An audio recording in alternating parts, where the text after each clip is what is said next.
বাসন মাজার সাবানের মধ্যে আপনারা কখনো এইভাবে টুথপেস্টের ব্যবহার করে দেখেছেন? এমনই কিছু ছোট ছোট অসাধারণ টিপস শেয়ার করব আপনাদের সঙ্গে। আশা করছি টিপসগুলি অ্যাপ্লাই করলে আপনাদের কাজটা প্রত্যেক দিনের সহজ হয়ে যাবে। চলুন আজকের টিপস আমরা দেখে নিই। প্রথম যে টিপসটি শেয়ার করছি, আমরা যখন কোনো নতুন বাসন কিনে নিয়ে আসি, স্টিলের বাসন বিশেষ করে এই ধরনের স্টিকার লাগানো থাকে। আর এই ধরনের স্টিকারগুলো আমরা যদি খুলতে যাই অনেকটা সময় লাগে, টানাটানি করতে লাগে, দাগও থেকে যায় আঠার। তাই গ্যাসের ওপর স্টিলের বাসনটাকে এইভাবে বসিয়ে যদি হালকা একটু গরম করে নিই, সামান্য পরিমাণ একটু গরম করার কারণেই দেখবেন স্টিকারের যে আঠাটা সেটা একেবারে নরম হয়ে যায়।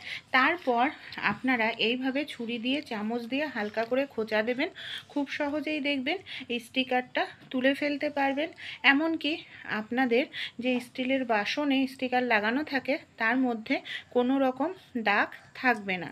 ভালো লাগলে আইডিয়াটি অবশ্যই আপনারাও কিন্তু ট্রাই করে দেখবেন। চলুন পরের টিপসটি আমরা দেখে নিই। আমরা প্রত্যেকেই মশলা করার জন্য এই ধরনের মিক্সার জার ব্যবহার করে থাকি। আর এই ধরনের মিক্সার জারের সাহায্যে মশলা যখন করি অনেক সময় দেখা যায় ঢাকনাটা একেবারে ঢেলা হয়ে যায়, ঢাকনায় যে রাবার থাকে সেটা ঢেলা হয়ে যায়। হয়তো মশলা করছি সেই সময় দেখতে পাচ্ছি এই সমস্যাটি, তখন তো আর বাজারে যাওয়া ছুটে যাওয়া সম্ভব নয়, আর গার্ডারটাও পাল্টে আনা সম্ভব নয়। এরকম এমার্জেন্সি মুহূর্ত যদি আপনাদের ক্ষেত্রেও হয়, কি করবেন তাহলে চলুন দেখে নিই। এই দেখুন গার্ডারটা একেবারে ঢেলা হয়ে গেছে। এখানে আমি নিয়ে নেব কিছুটা পরিমাণ বন্ধুরা সেলুটেপ। আমাদের প্রত্যেকের বাড়িতেই কিন্তু সেলুটেপ থাকে। এখানে দেখুন সেলুটেপটাকে মিক্সার জারের যে ঢাকনা আছে ঢাকনায় আমি এইভাবে লাগিয়ে নিচ্ছি। যদি খুব ঢেলা হয়ে যায় তাহলে সেলুটেপটা দুটো তিনটে বার এইভাবে ঘোরাবেন।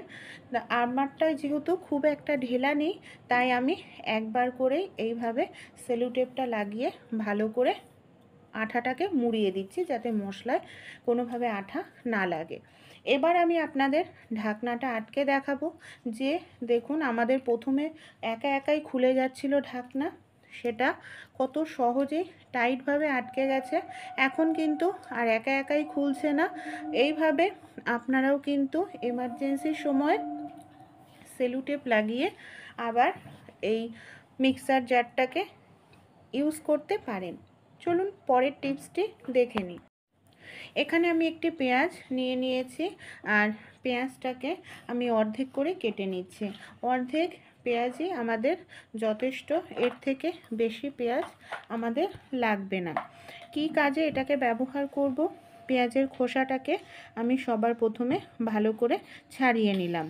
তারপর গ্রেটারের সাহায্যে একটি পাত্রের মধ্যে পেঁয়াজের খোসাটাকে এইভাবে একটু গ্রেট করে নিচ্ছি। পেঁয়াজের মধ্যে আরও কিছু জিনিস আমাদের এখানে দিতে হবে। এখানে আমি 2 চামচ পরিমাণ নিয়ে নিচ্ছি আটা। এখানে আটা ময়দা যে কোনো কিছু একটা নিলেই হবে। তারপর সামান্য একটু পরিমাণ দিয়ে দিচ্ছি টুথপেস্ট। যে কোনো সাদা কালারের একটু টুথপেস্ট দিয়ে দিন।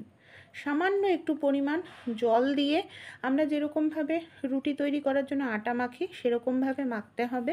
খুব একটা পাতলাও না, আবার খুব একটা শক্তও না। ঠিক এইভাবেই মিশ্রণটাকে আমাদের রেডি করতে হবে। এখানে যে পেঁয়াজ আর টুথপেস্ট ব্যবহার করা হয়েছে এর গন্ধটা কিন্তু দুটোরই ভীষণ স্ট্রং। এটাকে আমরা কোথায় আর কি কাজে ব্যবহার করব চলুন দেখে নিই। এবার আমি হাতের সাহায্যে খুব ভালো করে মিশ্রণটাকে মেখে নিচ্ছি। তারপর গোল গোল মতো করে কয়েকটা বল তৈরি করে নেব। বর্ষাকালে ছাড়াও সারা বছরই এদের উৎপাত দেখা যায়, আর বর্ষাকালে এদের উৎপাত কিন্তু খুবই বেড়ে যায়।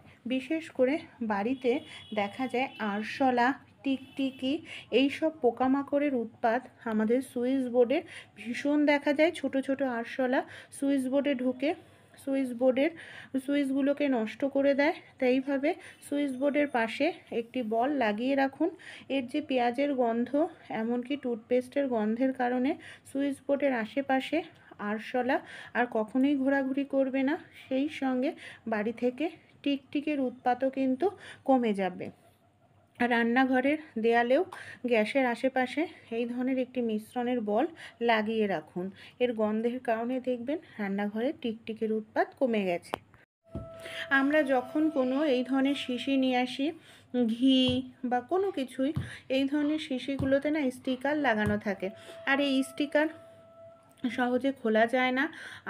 স্টিকার খুলে নিলেও দেখা যায় আঠাটা কীরকম একটু একটু একটু থেকে যায়, আর অন্যান্য জিনিস রাখতেও ভালো লাগে না। তাই এরকম সমস্যা যদি আপনাদের ক্ষেত্রেও হয়, একটি ছোট্ট কাজ আপনারা করতে পারেন। খুব সহজেই এই ধরনের শিশির থেকে আপনারা স্টিকারটা খুলে নিতে পারবেন। এই ধরনের কাঁচের বা প্লাস্টিকের যে শিশিগুলো হয়, এর জন্য এখানে আমি একটি পাত্রের মধ্যে হালকা উষ্ণ গরম জল করে নিয়েছি। গরম জলের মধ্যে আমি শিশিটাকে এইভাবে দিয়ে দিয়েছি, আর শিশিটাকে এইভাবে দিয়ে কিছু সময়ের জন্য রেখে দেব। গরম জলে রাখার কারণে যে শিশিতে যে স্টিকার লাগানো আছে তার আঠাটা দেখবেন খুব সহজেই না নরম হয়ে যাবে, আর গরম হিটের কারণে আঠাটা গলতে শুরু করবে।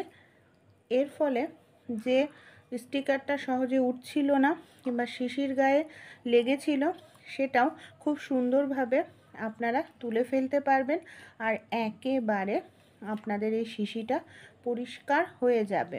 কোনো রকম আঠার দাগও কিন্তু শিশিতে থাকবে না। এই দেখুন সামান্য পরিমাণ রয়েছে, সেটাও আমি হাত দিয়ে এইভাবে একটু ডলা দিচ্ছি, কত সুন্দরভাবে উঠে পরিষ্কার হয়ে গেল।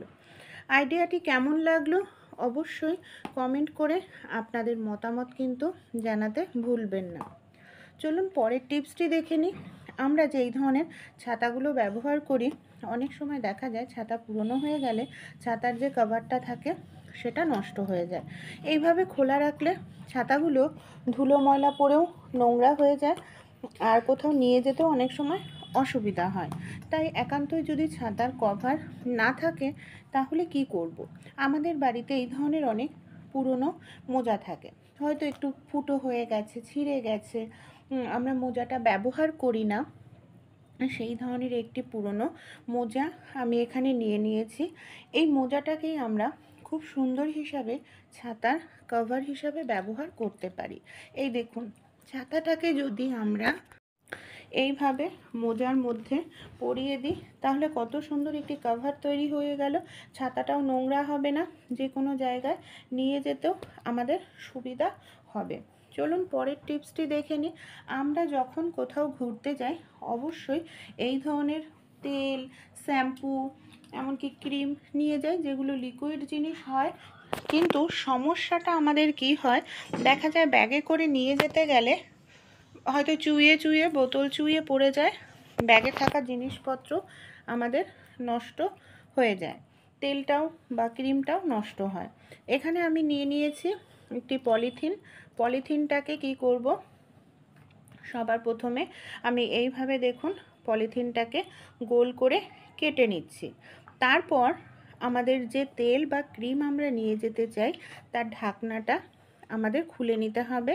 ঢাকনার উপরে পলিথিনটা রেখে তারপর আমরা ঢাকনাটা বন্ধ করে দেব।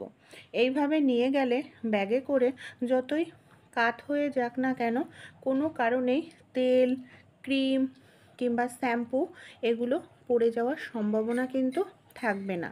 চলুন পরের টিপসটি আমরা দেখে নিই।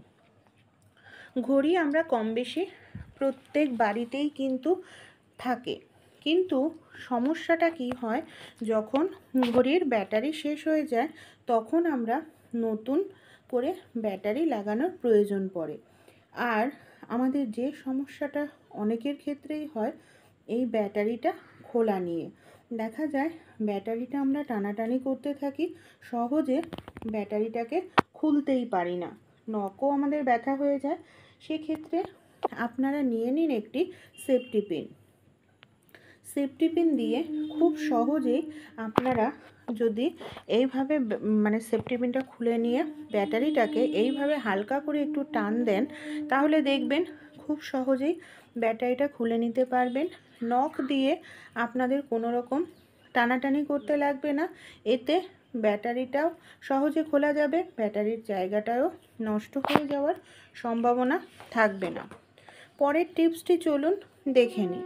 আমরা যখন সেলুটেপ ব্যবহার করি, এই ধরনের সেলুটেপের ভেতরে যে আমরা রিংগুলো পাই, সেলুটেপ শেষ হয়ে গেলে সেটা আর কোনো কাজেই ব্যবহার করি না।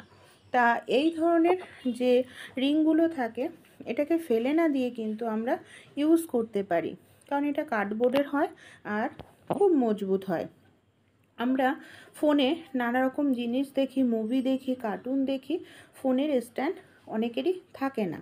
তা ফোনের স্ট্যান্ড যদি না থাকে, আমরা খুব সহজেই এই যে সেলুটেপ ব্যবহার করি, তার যে গোল রিং মতো অংশটা থাকে কার্ডবোর্ডের, এটাকে আমরা ফোনের স্ট্যান্ড হিসাবে ব্যবহার করতে পারি। ফোনটাকে আমরা এইভাবে রাখলে কোনোভাবেই কিন্তু ফোনটা আমাদের দেখুন পড়ে যাবে না। আপনারা যদি চান ফোনে কোনো কাজ করবেন, তাও আপনারা কাজ ফোনে করে নিতে পারেন। আইডিয়াটি যদি আপনাদের একটু ভালো লাগে, অবশ্যই ট্রাই করে দেখবেন। চলুন পরের টিপসটি আমরা দেখে নিই। এখানে একটি পাত্র আমি নিয়ে নিয়েছি, আর এই পাত্রের মধ্যে একটি বাসন মাজার সাবান নিয়েছি, গ্রেটার নিয়ে নিয়েছি। গ্রেটারের সাহায্যে সাবানটাকে এইভাবে আমি হালকা একটু গ্রেট করে নিচ্ছি, তাহলে সাবানটা দানা দানা ভাব থাকবে। এরপর এখানে আমাদের আরও দুটো জিনিস মেশাতে হবে। এখানে আমি নিয়ে নিচ্ছি সামান্য পরিমাণ টুথপেস্ট, যে কোনো সাদা কালারের টুথপেস্ট নিয়ে নেবেন। তারপর এখানে নিয়ে নেব লেবু। আমাদের বাড়িতে যেই ধরনের অনেক নষ্ট হয়ে যাওয়া লেবু তো থাকেই, এই সেরকমই একটি লেবু কেটে নিচ্ছে, আর লেবুর ভেতরের অংশটাকে বের করে নেব। আপনারা টাটকা লেবুর রসও এখানে কিন্তু ব্যবহার করতে পারেন। তারপর কি করব, সবগুলো উপকরণ আমাদের খুব ভালো করে মিশিয়ে নিতে হবে। কোনো রকম এখানে জল ব্যবহার করব না, তাহলে সাবানটা খুব তাড়াতাড়ি কিন্তু গলে যাবে।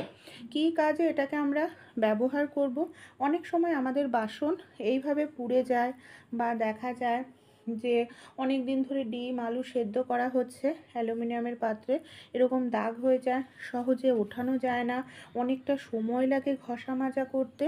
তা অনেকটা সময় ধরে ঘষা মাজাও করতে লাগবে না, খুব সহজেই দাগটা তুলে ফেলতে পারবেন। যে মিশ্রণটা তৈরি করলাম, সেই মিশ্রণটা আমি বাসনে দিয়ে এইভাবে স্কচব্রাইট দিয়ে একটু ডলে নেব। একেবারে কালো হয়ে গেছে আমি কিন্তু দেখিয়েছি, এই কালো বাসনটা একেবারে নতুনের মতো পরিষ্কার হয়ে যাবে। যে কাজটি করতে আমাদের প্রায় 15-20 মিনিট সময় লাগতো, সেটা 1 মিনিটেই হয়ে যাবে। দেখুন কত সুন্দর পরিষ্কার হচ্ছে। এইভাবে আমি কিছু সময় একটু ঘষে নিয়েছি, তাতেই দেখুন একেবারে ভেতরটা আমার সাদা হয়ে গেছে। এবার আমি আপনাদের নর্মাল জল দিয়ে ধুয়ে দেখাবো যে কেমন সুন্দর পরিষ্কার হলো। একেবারে দেখুন কোনো রকম কালো ভাব নেই, নতুন অবস্থায় যেরকম চকচক করতে থাকে সেরকমই পরিষ্কার হয়েছে। আইডিয়া বা টিপসটি যদি আপনাদের ভালো লেগে থাকে, অবশ্যই আপনারাও ট্রাই করে দেখবেন।